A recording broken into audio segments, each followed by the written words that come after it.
You're listening to episode 47 of Fresh Floppies.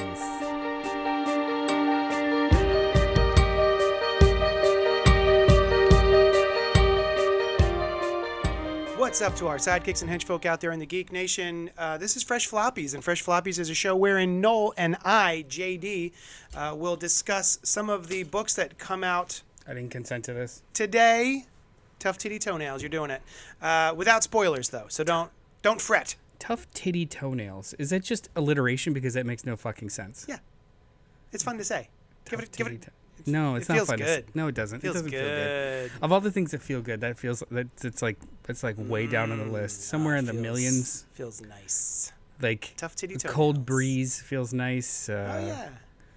A warm touch of a human. I've never felt that. Wonder Woman from Tom King and Danielle Sampere came out today, number 8. Yep. I have the main cover, which is spooky. Which one do you? Oh, you have the same. The same one. I'm a main cover guy for this book because I love Danielle Sampere's art. He's really leveled up. Yeah. What did you draw right before this? Was it Dark Crisis on Infinite Earths, and then he did a bunch of Superman with Phil Kennedy Johnson before that. He's been around for a while, but this book, I think they had such a nice lead time, and he just really takes care of this book. There's nothing rushed about this comic at all. Yeah, it's including how I have to read it. I think one of the problems I'm having with this series is I cannot wait for this nefarious villain whose name I don't recall. The guy with the lies rope. It's the King of America. The King of America. Yeah, he has Sovereign. Yeah. I can't wait for him to shut up. Hopefully the next story by Tom King won't have this dude just doing word bubbles over top of action. Feature not a bug for me. I actually really enjoy this because it's all contextual to how terrible this person is. So the end of the first story arc, which was issue 6, pretty much put Wonder Woman in the hands of this new enemy, this new character, the Sovereign, who's the king of America and is the owner of the Lasso of Lies. Yeah. Which is basically the opposite of her Lasso of Truth, which is wonderful. Lasso. Yeah. Basically, it's the same thing. It compels you to believe a lie. Yeah. So she's being interrogated. This whole issue is her being interrogated. First of all, did you? I know you just caught up on this book. What did you think of issue 7 really fast? The side issue. Did not care for it. I fucking loved it. I did not care for it. It was cute, but it just felt a little too cute by half. This book was rad. I thought it was fun. I read it the day before yesterday. Yeah. Because I also let this book kind of wait 1 or 2 issues. But so she's being this whole. Oh, go ahead. No, I think I shouldn't have done that. I need to keep up with this book because reading 3 of this in a row is like it gets a little bit homeworky. And I feel like that's unfair because it's a really, really intentional book. Sure. And if it feels homeworky because you have to cram it, that's like unfair. Unfair to who? You and the book. You and the book. Yeah. The book. It's unfair to judge the book based on that because you're cramming it, and then it's unfair to you to feel like you have to cram 3 or 4 issues for us to talk about a new book. So it's unfair. Tom King books are not books that I need to. And we did do like 3 multiple in a row. Yeah. Sorry. Well, back to this book. So this entire issue, she's being interrogated by. While being bound by the Lasso of Lies. Yeah. So we're seeing what's happening inside her head, as well as what's happening at the same time. Inside her head, it's this idyllic 1950s housewife where Steve Trevor is basically just a piece of shit telling her what to do and what to cook and how to feel and how to like and what to, And nothing she does is correct. Yeah. And you in that weird scenario, you also get her current headspace, which is, don't believe this, and then back to the interrogation. I found the interrogation fascinating in so much as Tom King is leveraging actual scripture passages and poems that validate this asshole's entire way of being. Mm-hmm. So instead of it being a villain twirling their mustache, proselytizing about blah, blah, blah. Mm-hmm. He's literally using Bible quotes, poems, things from our world that validate his bullshitness. Yeah. And I Things that love happen that. in the real world. Absolutely love that. It's a chore, it's work, but the journey with this book feels more earned than other books that are overwritten. Mm-hmm. Does that make sense? Yeah. To me. Yeah. Yeah, I'm not saying I didn't enjoy it. But by the time I got to this issue, especially after what I would consider the dud of the last issue, I was kind of like, it's late at night. I'm getting tired. This is like, I wish this dude would shut up. Because it's one of those things where you caught me monologuing. Like, I keep waiting for like someone to chime in with, all right, dude, we get it. Like, it's just he goes on and on and on. This villain, but the story itself, I've been enjoying since Jump. I really enjoy this Tom King Wonder Woman run, it's continuing to be great. Off topic, but on topic. Do you remember the discourse about Quentin Tarantino movies regarding like he has so many racist characters? Is he racist? Right. This character is so full of himself and has never lost anything, and his entire thing is being the most important in the room and having like literally like the magical power to make you believe that. I would. He's verbose. Yeah. Everything he That's says true. you're supposed to wait on. You know, like he's not used to being interrupted. He's not used to being disagreed with, because it literally never happens. So if this guy was more stoic, I think I would probably believe that less than everything he says is supposed to be the most important thing you're going to hear. It's a good point. So I don't know. I just got tired of reading it. It's clicking for me. So I think this book is fresh as fuck. For sure. The art is phenomenal. I do think the story, even when it challenges me, is worth going for or going through. It hasn't got to the point where some arcs of Batman got, where it was like, okay, you made your point 2 issues ago. I get it. There was a couple of points in there where he just protracted it, but I think that was more to do with the fact that Batman was shipping bi-month or bi-weekly. This is a monthly book. It's less decompressed storytelling than this book is much faster. Yeah. And I appreciate that. I hope it doesn't get to that point. I lost what I was going to say. Oh, I'm sorry. But this is fresh as fuck. I love this book. This is great Wonder Woman. I saw someone complaining online, as they do, about using the 1950s suburban housewife trope as shorthand is like getting done. It's getting done to death. Sure. And it's a little lazy at this point. And they were just like, can we just not can we find something else besides the housewife thing? But it didn't bother me at all. I don't. Those are the kinds of. I feel like those. Tom King is not perfect. No. But I feel like those kinds of complaints those kinds of complaints are based off of how much you're consuming, not how much it's being done. Do you know what I mean? Like, just because you are used to that trope, the last like 2 or 3 things you might have read in the last year or two, doesn't mean it's a useless trope, right? And also we're talking about, it's like a Stepford Wives. trope, basically. It's the most culturally universal understanding of the point they're trying to make. I mean, what else would have worked? Oh, and the other thing I can't help but think is, again, because of the internet, a lot of the stuff that he says to Wonder Woman feels like things that people say to creators or women on Twitter. Basically, it just feels like a lot of this feels like, are you just taking tweets and writing them down sometimes? There's been pieces of that this entire run. Yeah, like in the first issue, the whole setup of kicking out Amazonians and distrust that literally came from, it seems like it was just curbed from forums of people bitching.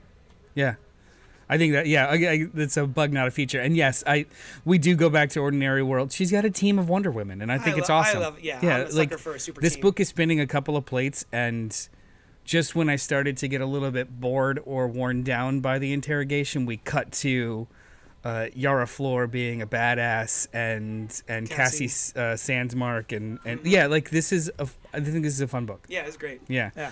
Before we go to the other Tom King, I want to really quickly talk about a Tom King because you mentioned something that you would not enjoy. So Animal Pound #3 came out today. Yeah. Well, I read the first two. Written by Tom King with art by Peter Gross. Now, I think this is the best issue so far, but it's the wordiest issue so far. Oh my God. Are there any pictures at all? Yeah, right. Is it just a novel? This book is, the way that this book is, so for anybody that hasn't read the first two issues, this is actually a wonderful book about, it's basically Animal Farm, but done via a pound where rabbits, dogs, and cats have to live together. They excise the humans, and now they're figuring out ways to govern, elect, feed, make fair, equity, the whole nine, and like a little society. Shit doesn't go wrong. Yeah, shit goes perfectly. Everything's fine for the rest of the series. The last two issues were a lot of setup. Yeah. Some interesting points and a lot of setup. This issue takes over the course of maybe probably like 2 years. Yeah. The entire issue. And it is a slow degradation of the democracy that they set up. Mm-hmm. And the cover itself is very telling, and I didn't realize how telling it was until the end of the book. And then the end of the book is such a splash page. It's not a cliffhanger. It's more of a shocking splash page, and it left me nauseous in a good way. All right. This book is dope. All right. But it is fucking work. Yeah. It is work, because the characters, even though these are anthropomorphic and intelligent animals that talk to each other, the characters only really talk to each other, on occasion. Most of the book is text box prose. It's being told to you in past tense about the events that occurred. So it's an omniscient third person narrative. Yeah. So most of it is text boxes, and then you get some of the conversations. Mm-hmm. So it's a work. But so that's all three of these books today. Yeah. That is not omniscient, because I think the one in Helen of Wyndhorn we're going to talk about next isn't omniscient. And Wonder Woman's not omniscient either, but it is a story being told in past tense. You're being taken through the tale by someone who is narrating it a lot. Yeah. Yeah, this really good. I was reading it last night in bed, and my wife was like, "Cats and dogs, what are you reading?" Like, she perked up. I was like, "Oh, it's Animal Pound.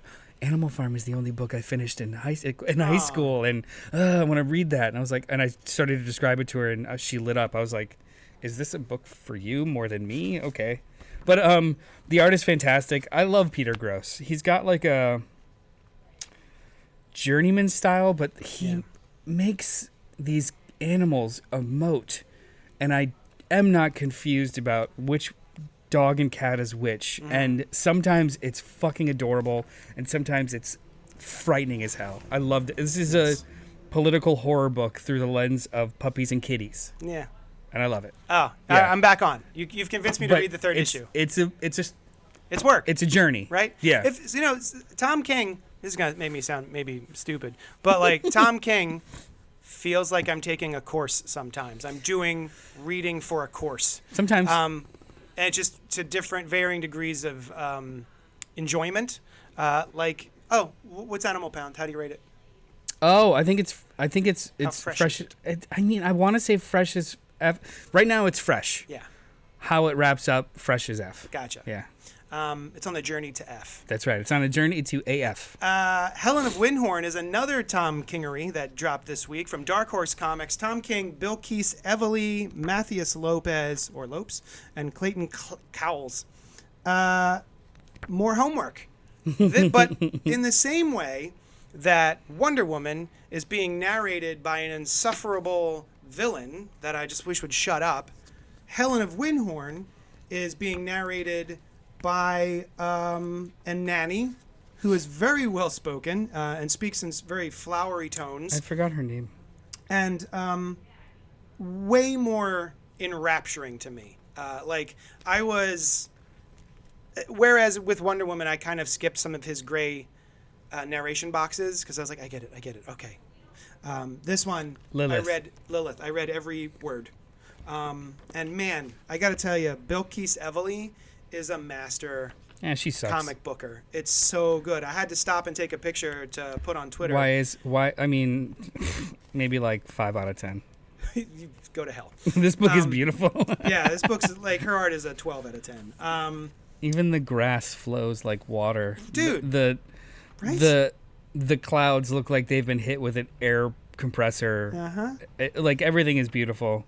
Everything is moving and morphing and twisting. Even the close-up panels with no background are given texture. Yeah. Like, yeah, it's just absolutely phenomenal. She's a master, man. Now, this issue I think is 3 to 5 times better than the first issue. Yeah. Because even more shit is peeled away. Like the narrative structure of the first issue, and I don't think this is a spoiler, so please forgive me. The narrative structure of the first issue was a young writer interviewing Lilith, who was a nanny decades ago for the daughter of J.C. Cole. J.C. Cole? Yeah. E.C. Cole? I don't know. J.C. Cole, I believe. A fictional writer of stuff like C.K. Cole, sorry. C.K. Cole. A fictional writer of stuff that is akin to Conan the Barbarian, who took his own life when he was in his mid-30s. Yeah. Leaving her award of her grandfather's estate. Yeah. Okay. And she gets lost in her cups pretty often. Well, hold on. I'm not even there yet. Yeah. So the narrative structure of the first one was interviews being conducted by this young writer. This issue skips to that young writer is no longer young, has written the book, is later on in his career and life. So we're skipping like maybe 10, 15 years into the future. He's signing his book. And then he finds out that the original interviewee, which is Lilith, passed away like a year or two ago. So he goes back into his old tapes to continue listening to her interviews. At the same time, you're seeing what happened in real time back in the day being narrated by Lilith while he's listening to the tapes of more adventures of Helen lost in her cups and the appearance of Barnabas, her grandfather, and what is and isn't real. This book is so fucking layered. Yeah. It's wonderful. I like that the narrative piece skips time, but you don't skip time in the story itself in the past. No. Yeah, this is wonderful. I read every page of this, every word bubble. It's fresh air. It's comic book craft at its finest, I think. Yeah. So yes, fresh AF. When was the last time you enjoyed a book, and you can't say Supergirl, Woman of Tomorrow? Damn it! What was the last time you enjoyed a book like that? Like something that just made you kind of like float a little, or you could pull that off in comics? Yeah. I was gonna say. No, Supergirl. You say it all the time. Something else. Anything like because you've been reading for more than 3 years. That's true. So. But you said the last time. Yeah, but another time. Sure, if you want to split a hair. Another time that you felt this kind of like, they pulled that shit off. Made you feel, made you think. Day Tripper is a good example. Yeah, that was a good one. I don't know. Either way, just like it's that kind of special book. It's not confined to comics. Yeah. Yeah. Maybe I'll answer that by the end of the podcast. Yeah, right. Yeah. What do you want to talk about next? Let's do Nightwing, number 113, or legacy numbering 300, by Tom Taylor. Wolfman, there's a whole... Marv Wolfman wrote his own dialogue. Oh, okay. Thank you. Yeah, Tom Taylor and Marv Wolfman, Daniel DiNicolo, and Bruno Redondo. Yeah. And then, what's his nuts at the end? Howard Porter and Michael Conrad. So I am... like 2 trade paperbacks behind, I want to say, in Nightwing. Pretty far. Yeah. I keep trying to catch up, and I keep getting distracted. But I do love Nightwing. I love Tom Taylor's take on the character. I love the... I just love the Bat Family more than I love Batman. Do not care about Bruce. Love the Bat Family. And we get a good smattering of Bat Family in here. So Slathering. I was very pleased.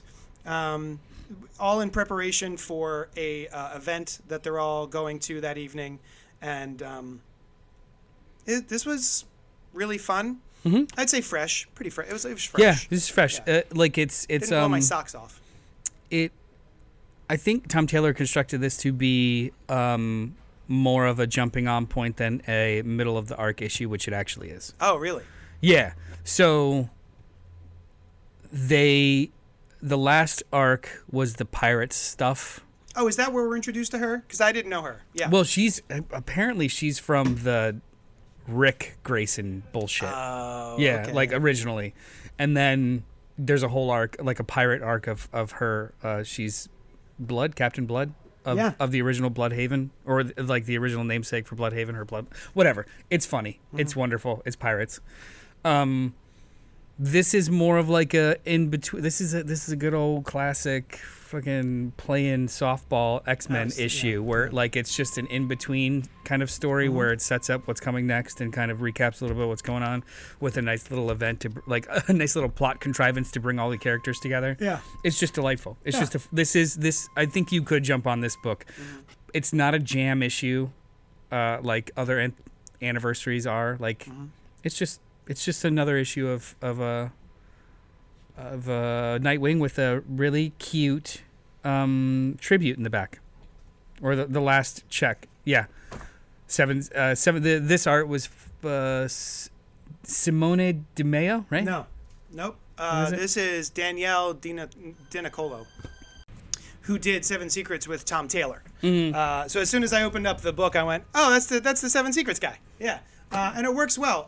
I do prefer Redondo. Because that one page where Redondo, one or two pages where Redondo draws Marv Wolfman with George Perez in the background, a little photo of George Perez. Yeah. Very sweet. Yeah, it was cute. It's all cute. Yeah. It's always delightful to jump into Nightwing. I love it. We're moving into the final arc of Tom Taylor and Bruno Redondo's run too. So this is the calm before the storm. Yeah. Yeah. I'm gonna be sad to see it go. Half the internet will be fine. The last thing we're gonna talk about today is our dip back into the Energon pool. Cobra Commander from Image Comics, number 4, Joshua Williamson, Andrea Milano, and Annalisa Leone. Now, Noel, my good friend, you were like a little hot and cold on Cobra Commander thus far. Yes, it is. It is. Current tense, present tense. It is my least favorite of the Energon books. Okay. Do you still feel that way after number 4? It is still my least favorite of the Energon books. But it's pretty good as shit. Yeah, it's pretty fun. Yeah. Like issue 2, I really didn't like because it stunk to me of navel gazing. Look at this like new character or this old character, and look member berries. Member berries, but without context. There was context, but it was like real minimal. Yeah. Like I didn't know why I should care. Yeah. Whereas issue 3, there was a couple of those moments. But it was such a much more engaging issue with him being tortured and it's creepy. Oh, I love that issue. So the central plot of the third issue was engaging enough to like the member berries were just extra as opposed to the point. I think that's what it is. I think issue 2 felt to me like the point of the issue was the member berries. Yeah. Issue 3 and 4 are just strong stories with member berries sprinkled on. Like it needs to have it needs to be much more grounded. Plot driven. Yes. Less member. And issue 3 was just as good. We have actual plot development in regards to Energon. We get a really good reveal. Oh, sorry, 4. We get a really good twist. This is a fun fucking book. Yeah, that's a great fun. It is really fun. And there's another time where I had to take a picture and tweet because this is not the sniveling cowardly Cobra Commander that I remember from the cartoon. My man's is brutal. He can take a beating. I really like this version of Cobra Commander. I feel like that was your. So I know you didn't read the letters page, but that was in the letters page or the intro or outro of the very first issue. Joshua Williamson talking about how he always thought he was such a badass character, but he was only ever depicted as sniveling and or cowardly. And he's like, nobody gets to that point. Yeah. Being nothing but a coward. Yeah. Yeah. Run away. You know. It was Retreat! It's more like something like he wanted to portray him more as like villainous and capable. Yeah. But mostly just opportunistic. Yeah. So if it is more opportune to run, he runs. If it's more opportune to betray, he betrays. It's not just like you're a sniveling coward. It's more complex than that, which I really appreciated. Yeah, I had that dichotomy growing up too because I was like, it's such a cool outfit, such a cool costume, and He's a bitch. And he's like, he's constantly retreating.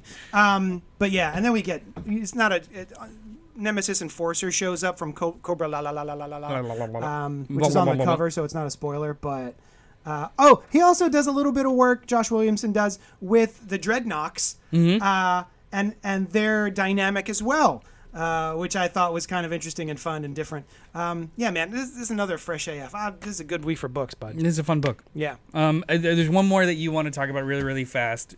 I did not read. Ghost Rider: Final Vengeance by Ben Percy, and I hear it's the final vengeance. It's the last vengeance. Danny All vengeances Kim. will be gone. Yeah, nary a vengeance to be found. No after vengeance. this. No vengeance will be available to anyone. It's okay. You know, you liked the first issue a lot more than I did. Yeah, and this is following suit, but I don't know how much I really care. I thought the idea of putting Parker Robbins in the Ghost Rider, the hood, putting him and Ghost Rider together was a cool idea. I'm just waiting for more plot, I guess. The cool idea to happen. Yeah. And it looks like it's probably going to be leading us into the vampire event that's coming up. Blood Hunt. Yeah, because we get some vampy boys in here. Oh, nice. So yeah, well, it's definitely a supernatural Ben Percy's book. been doing vampires for a little while now. The whole I think the first year and a half of Wolverine had like 2 vampire subplots and stuff. Yeah, Ben Percy's doing his own like connected book thing. Is he writing the Blood Hunt? No. Oh, okay. Jed McKay is, but That's McKay, yeah. just he's been doing A lot of vampire vamps in shit. the Marvel universe. Yeah. I think if you like Ghost Rider and you like the Hood, this is worth checking out.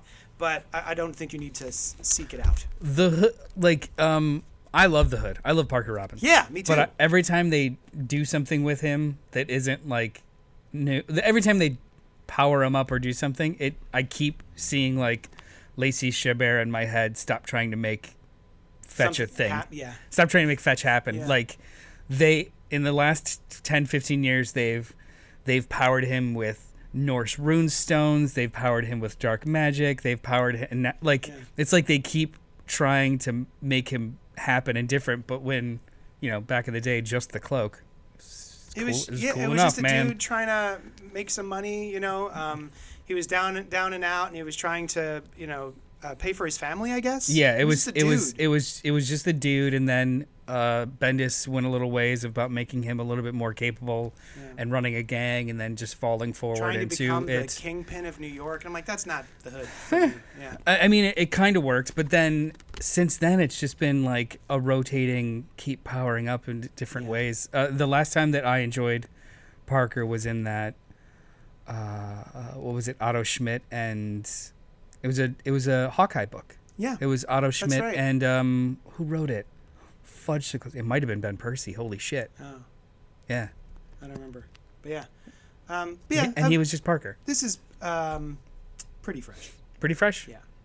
If you're already a fan, Yeah. it won't upset you. Yeah. So yeah, that's All right. it. Is there anything else coming out this week that you're excited about? I should probably catch up on Batman Offworld from ditto. What's his nuts? Oh, and then Hellblazer, Dead in America. By what's his nuts? Yeah. What's Hey, their nuts? are you caught up on the Fall and the Rise of X? No. I feel like I read want to. one of 80 issues. Same. Yeah. Anyway. I completely lost the thread on all that shit. Yeah. I'm so I excited tried. about it. And that just I keeps wouldn't happening say with excited. X-Men. I wasn't excited. Oh, I was excited I after was the hopeful. Oh, dude, wait, you're Gala. You're compressing time. The gala happened like middle of last year, and there's been a lot of stuff to completely wane all interest and I am momentum. only talking about the Rise of X and Fall of X, the 2 series. Yes, but the gala happened last summer, and there has been 20 or 30 issues of X-Men related stuff that didn't Right. catch up on that momentum. I So skip by the all that time this stuff, happens, and I'm like, go I to don't the care. stuff that seems more important. Eh. Yeah. Anyway, and then tonight on the show, we are going to be reviewing something. Fallout. You guys are going to talk about Fallout. Oh, I got to watch the second episode. You got to watch that I've second only watched episode. one. And then, Alice is on the show now, so she's going to be joining us. You, however, will not. Yeah. And it'll be me, Brian, and Alice. But come hang out with us for the live stream, 8 o'clock on YouTube.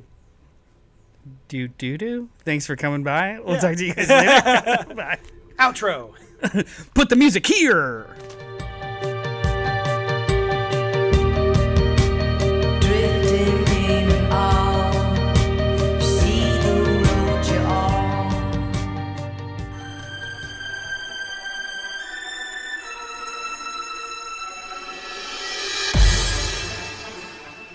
Thank you for listening to the CultPop Network, home to podcasts, live shows, and a whole lot of fun stuff for every flavor of fan. Follow us wherever you find your favorite podcasts, and be sure to join us live every Wednesday night at youtube.com/CultPopGo at 8 p.m. Eastern. While you're there, be sure to subscribe to the channel and hit the bell icon so you'll know when we drop new Thunder Rounds and episodes of Fresh Floppies, a spoiler-free show about single-issue comics released each week. Until then, we'll talk at you later.